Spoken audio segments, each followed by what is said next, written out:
Hi again. This is just going to be a quick recap of the lesson that we did on Wednesday, April 1st, with the comprehension questions for Handful of Dates. So the reason we do reading comprehension questions is to make sure that we all understand the basics of the story, and what happens in the story and why it's happening, before we get into the more complex topics of what the themes of the story are, what the symbolism in the story is, what the central conflict is, who the characters are, what they're fundamentally like, and how they are transforming throughout the story. Before we get to any of that, it's important to understand the basics of what goes on. So what we did on Wednesday is we went through a series of reading comprehension questions, and while we were going over that, we had the story open, and so we were going back and forth between the list of questions and the story itself. So if you missed that, I'm going to show you how to complete the lesson on your own. So first, again, we're starting on Blackboard here. You'll find our folder, our class folder, Afternoon 3 or Evening 3. Again, you'll click into Story 2, Handful of Dates, and you'll need to download both of these. Handful of Dates text, that's the story itself, and then the comprehension questions for Handful of Dates. So you'll click both of those, you'll download both of those, and then what I would do, if you're using a laptop, I would open both texts at the same time, and you should be able to easily flip between one and the other. If you're using a cell phone, you might have to get a little bit more creative. You might take a screenshot of the questions, and then just whatever makes it easier for you to be able to flip back and forth between the two, the reading comprehension questions and the story itself. So you may need to give yourself some paper to record answers down on. Again, you may have to get creative, because what you're going to be doing is you're going to be looking at the reading comprehension question and then looking for the answer within the story itself. So I'm going to show you a little bit of what that's going to look like.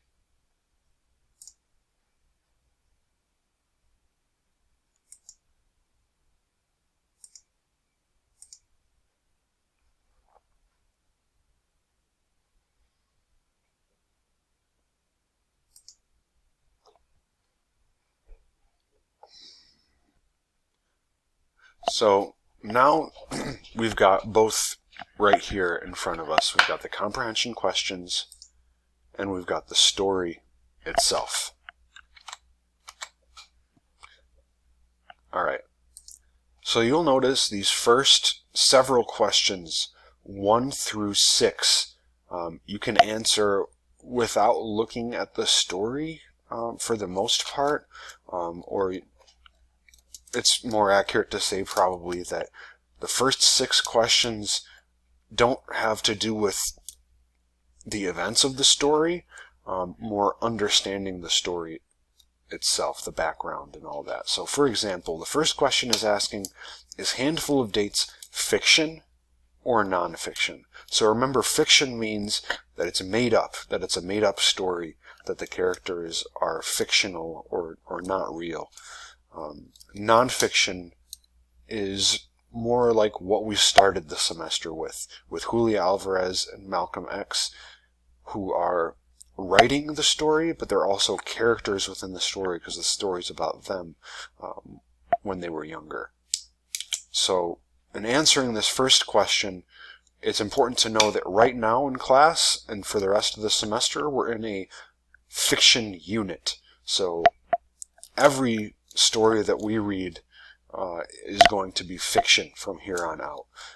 So that actually kind of gives you the answer for the first one. So it's a fictional story. Who's the author of the story? again, so there's kind of a clue right up here on this first line. The author is actually on this paper, so you actually wouldn't even have to go to the story. But say, let's go to the story. All right, so it's clear to see the author's name right here. What country is the author from? So that one might take a little bit of digging, but the author is from Sudan. The story takes place in Sudan, and the author is from Sudan. Okay, what language was the story originally written in? So again, that information is going to be right here on this first page before you even start reading it. And you can see here the answer to that question. So the story was written in the late 40s, the late 1940s. So the question 5 is asking, is the narrator of the story Tayyib Salih, or is the narrator of the story a made-up character? And so again, this is very closely tied to your first question of, is this a fictional story, meaning it's made up, or is this non-fiction, meaning it already happened, it actually happened? So the answer to that is that this is a made-up fictional story. So this is not like Malcolm X or Julia Alvarez, where the author is a character in the story. So the answer to that is going to be that Tayyib Salih is not the narrator, he's the author. The narrator is the person within the story who's speaking to us, the audience, the readers. So it's a made-up character. The last question, before I let you go on your own to get the information for 7 through 17 from the story itself, is number 6. What is a date in the context of this story? And you'll find out if you read the story, it's ready to see what a date is in the context of this story. So is it a date in terms of a date on the calendar? Is it a date like people used to go on before the pandemic started? Or is it a different kind of date? So that one, again, if you read the story, the answer to that is pretty clear. Handful of dates. The title of the story is a clue. So whatever a date is, it's something that you can have several of them in the palm of your hand. So that gives a major clue.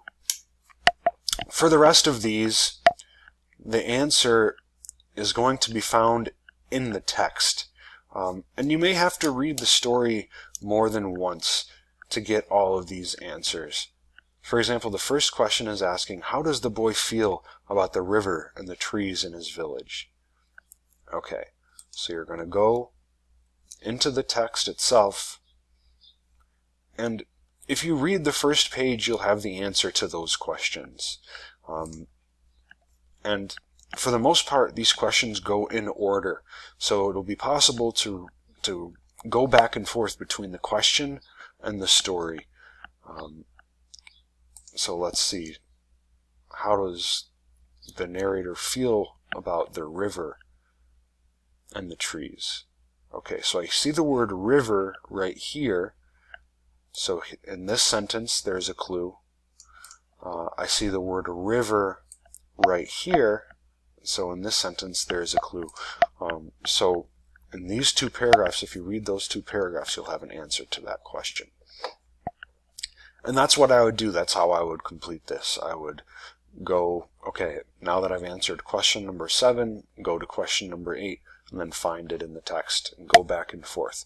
It'll take a little while, but then you'll be sure that you really understand what's happening in the story. This does not have to be handed in to me. I'm not collecting this. This is for you to make sure that you understand the story. And of course, if you have any questions about this, please reach out. You can let me know. That's about it. Once you're done with this, on Monday next week, we're going to start talking about the more in-depth questions about this story.